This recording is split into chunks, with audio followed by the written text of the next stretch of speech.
I've got some more questions for you, Sapphire. Sapphire busy. Leave her alone.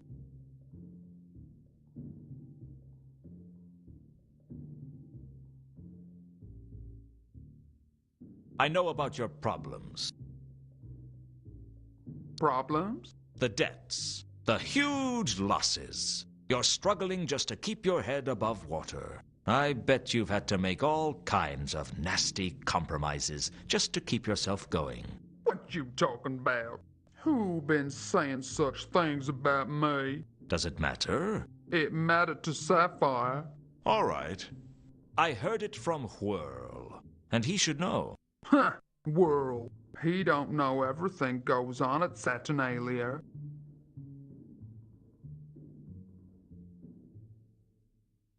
I hear you had a mysterious meeting not too long ago. Not long after, you turn up with a lot of money. Sounds like an awfully big coincidence to me. Stop harassing Sapphire. Already told Luton. Won the money at Saturnalia. Right.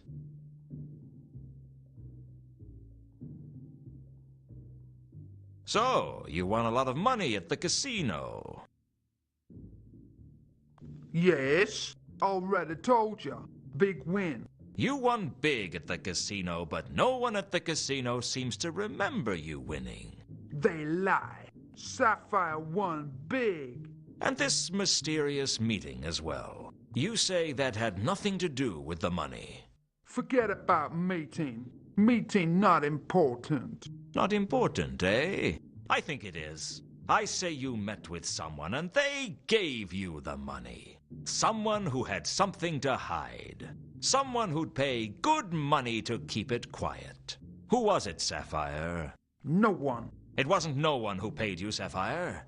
It was someone who was interested in me, wasn't it? Someone who didn't want me digging around after Therma. Why? What's so important that someone would pay you to cover up for them? Who is it? No one. You'd better tell me, because I'm going to find out one way or another. And if you don't tell me, when I find out who it is, I'll tell them you told me where to find them. No, she'll kill me. Who? Who'd kill you? Therma. It was Therma. I've been blackmailing Therma. She not want to be found. Therma is still alive? Yeah? Good. Arrange a meeting with her for me. What? You heard me. Face it, Sapphire, your little scam is broken. If you want me to keep quiet about your little windfall, you're going to have to fix a meeting with Therma for me. Therma won't do it. Well, you'd better make her do it, because otherwise I'm going to go straight to the Guild of Thieves, Burglars, and Allied Trades to tell them about you. They don't take kindly to unlicensed blackmail. You do that to me? Look into my eyes and tell me if I'm bluffing. All right. Give me some time. I'll leave message at your office when it arranged. I look forward to it. It's a pleasure doing business with you, Sapphire. You're a cold one, Luton. Not as cold as you, I reckon. I decided to leave Sapphire alone after that. I'd got what I wanted.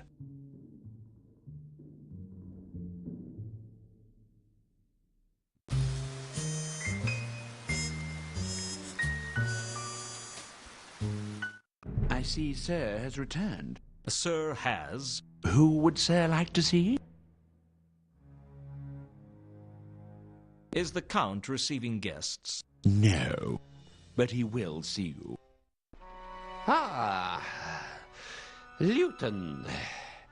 I was hoping you would drop by. You don't sound so good, Count. I am not the man I used to be, that is certain. Past my prime, you might say.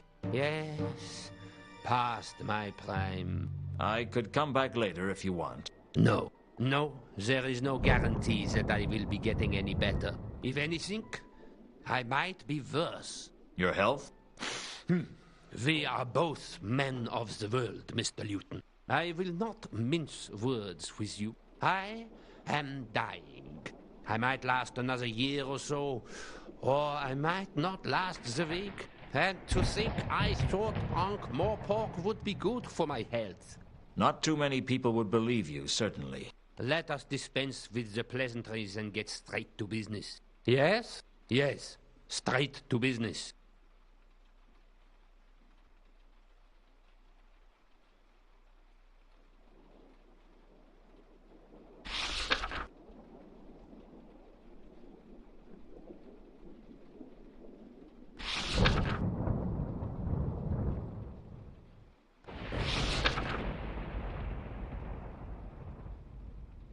Do you know a big, dumb troll who goes by the name of Malachite? Malachite. There's a name. Yeah. How? As it incredibly. For some reason, I had maybe a...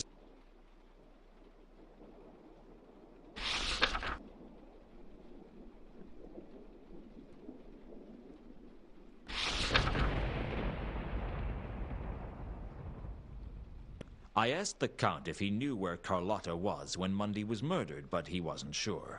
He told me that she wasn't in the mansion, but that her comings and goings were a mystery to him.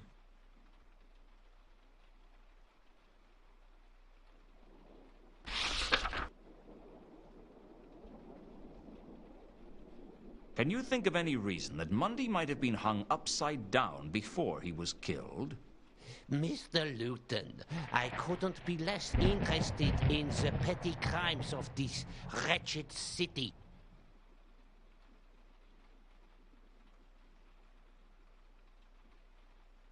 I'll be back later. I look forward to it.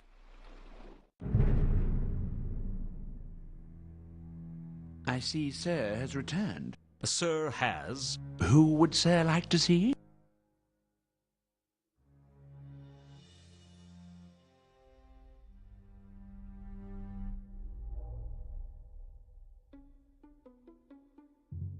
Sir has many questions.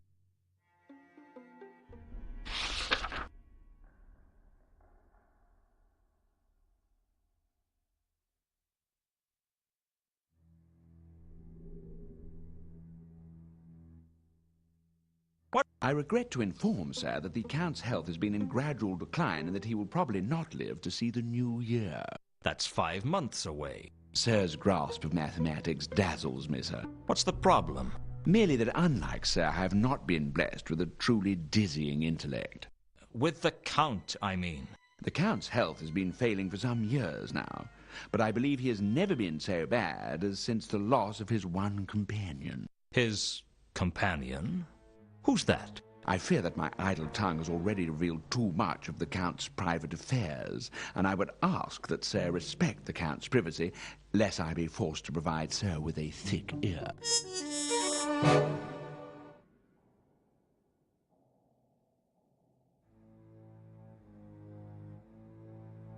Is the Count receiving guests? No, but he will see you.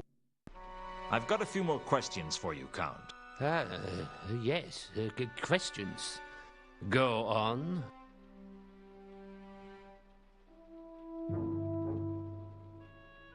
Your interest in the Mundy case wouldn't have something to do with your missing companion, would it? Why, Mr. Luton, I'm impressed. You actually do have some detective skills. What's the deal? He was my friend. Perhaps my last friend. He was a dwarf of simple tastes, and when I was younger, he drove my carriage for me. These days, given that I am confined to the conservatory, I have no need for a driver, but I kept raking on the payroll so that I should have someone to talk to. When did he go missing? 3 days ago. He took the carriage out that night and has not been seen since. And you thought Carlotta might have employed me to look for him? I was hoping, yes. You could always employ me to find him. Wouldn't that be a conflict of interests? I don't see why. Anyway, there isn't a conflict of interest that I know about that couldn't be solved with a generous cash settlement. Be assured that if you can find Reagan, I can offer you substantial recompense. Then I'll see what I can do. The Count gave me an iconograph of Reagan to help my investigations. My mind was already racing. 3 days ago, the Milka arrives. 3 days ago, Reagan disappears. Now, I believe in coincidences. Coincidences happen every day. But I don't trust coincidences. Something deeper was going on here, and I was going to find out what. Because I can't stand a secret, and because I have a burning need to find the truth. But mostly, because there was a wad of money in it for me if I found out.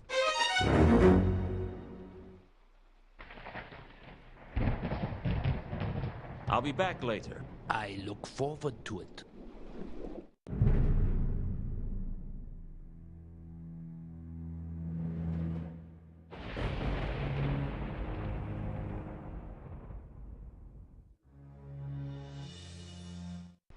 I've got a few...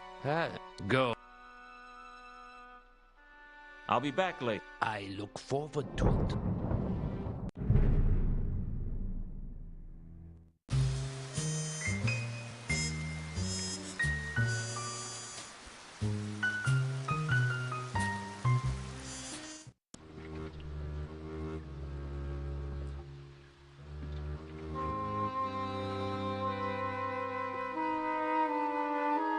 Still here? Not for much longer, I hope. I showed Reagan's picture to the first mate, and he recognized it. Yes, I think that was the dwarf who pulled up in a carriage shortly after we docked. I think he collected some of the cargo, too. Do you remember which way he went? He drove away upwards at high speed. I wouldn't be surprised if he caused an accident somewhere down the line.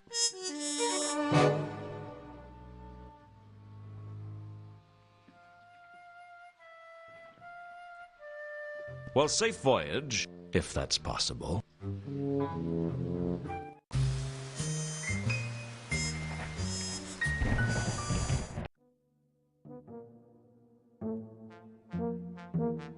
There was something about the way the other members of the watch looked at me that let me know that no matter how innocent I was still stained with suspicion. Still, I'll take the stains of suspicion over the tarnish of guilt. Suspicion was easier to wash out. Sometimes I think I'd just give up and crawl inside a whiskey bottle. Except that you can only do that if you are less than 1 inch high.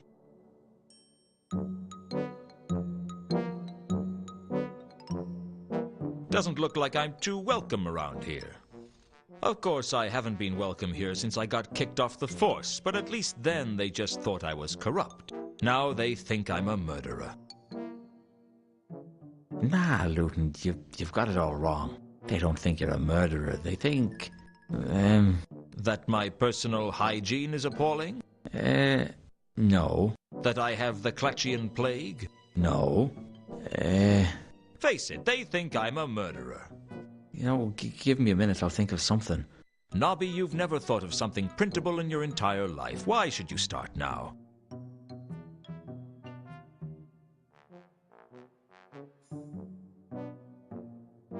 Did anyone report a speeding carriage 3 days ago? Funny you should ask that. Sergeant Colon was almost run down by a carriage 3 days ago.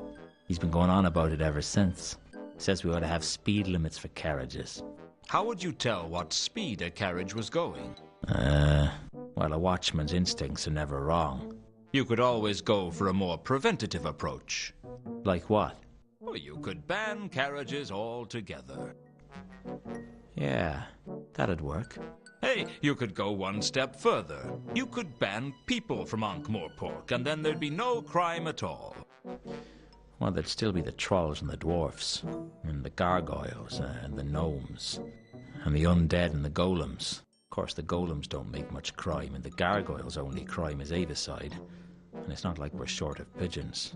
But the trolls and the dwarfs, well, I mean, they make as much crime as any of the humans, maybe even more. It's no fun when it's this easy. Like shooting fish at a barrel. Eh? Never mind. About this carriage the other night. Where did Colon see it? I think he said it was headed for the Magdalen Bridge. It wasn't much of a lead, but at least it was something. Usually you could only get a lead out of Nobby with a scalpel.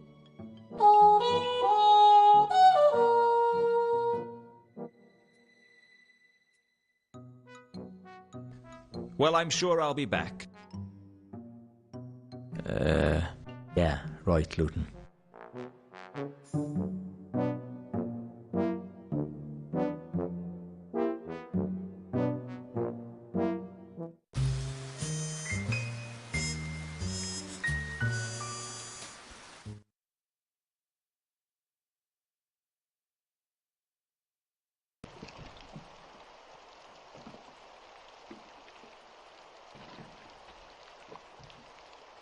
The Magdalen Bridge was one of 10 bridges that linked the city of Ankh to the city of Morpork. It was an unremarkable structure, most famous for the number of suicides it attracted. The trouble with trying to drown yourself in the Ankh is that you're more likely to break a leg falling onto the thick crust of the river than actually come near any water. Still, if you were heavy enough, you could eventually sink into the depths. I can think of nicer ways to go, though, and much quicker ones, too.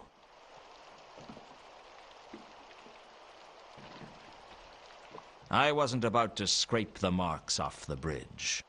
Something had clearly lost control on the bridge. Something with wheels. Beyond that, it was difficult to say.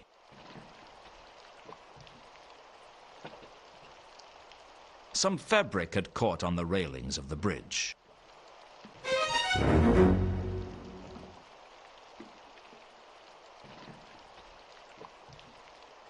The River Ankh. Probably the only river in the universe on which you could chalk the outline of a corpse.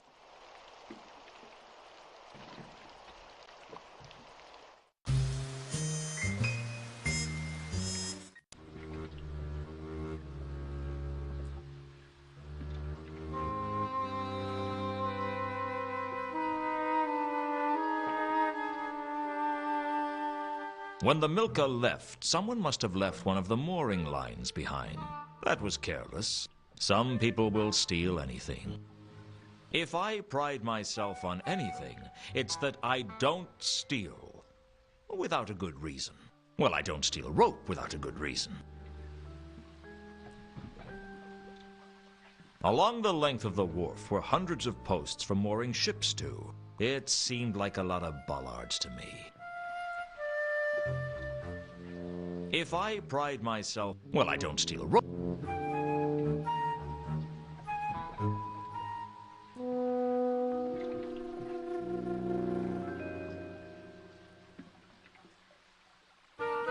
Some people will steal anything, and that includes me, it seems.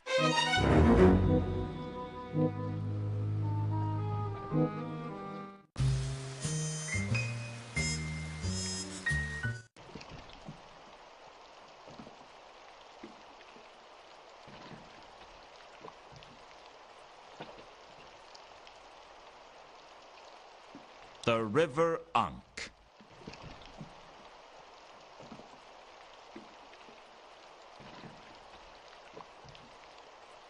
I examined the ground. It looked as if it was welded out of metal strips. Examining the coin closely, I noticed that the markings had been engraved on. That seemed an unusual thing to do on a coin. Unfortunately, the inscription was illegible. I looked closely at the iconograph and memorized the bold dwarf's features.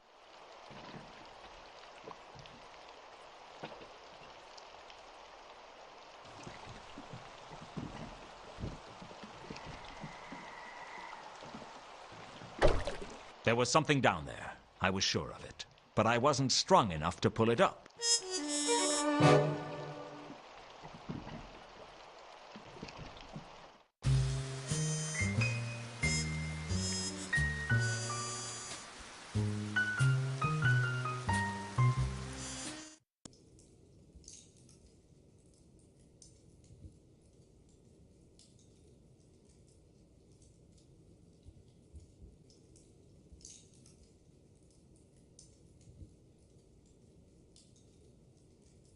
Well, I'm back.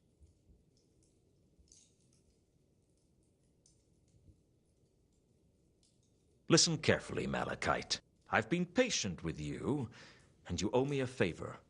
I need you to use the grapple to pull something out of the River Ankh. I don't know for sure what it is, but it's big. Too big for me to lift. But you could do it, and I figure you owe me one. Find Therma! All right, you big dumb troll. I'll carry on looking for Therma if you help me get this thing out of the river. Do we have a deal? I pull thing. You find Therma. Yes. You scratch my back and I'll scratch yours. Or something. Whatever you want scratched, within reason. Don't want scratching.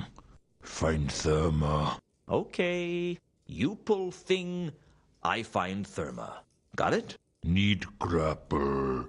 That may be the first intelligent thing you've said to me.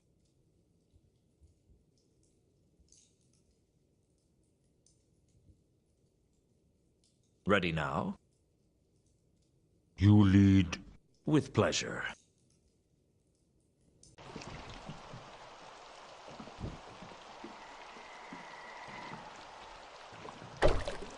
I hadn't been able to move whatever it was in the river. Malachite pulled it up onto the bridge like it was made of paper. I wasn't surprised to learn it was Reagan's carriage, but it still wasn't clear how it ended up going off the bridge.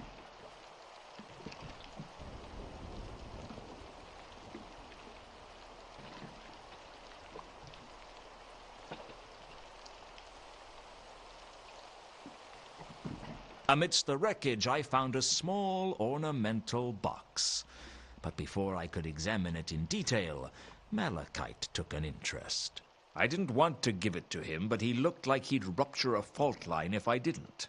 He kept insisting that the box proved that Therma was alive, or at least that's my best interpretation of what he was trying to say. With his usual annoying habit, Malachite just walked off, taking the box with him. That left me to get back to my usual habit of not really knowing what was going on.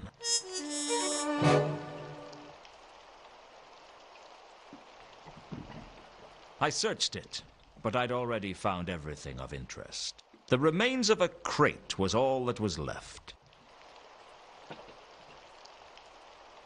There was no doubt that it was Reagan, and there was no doubt that he was dead. The poor sap must have suffocated in the Ankh.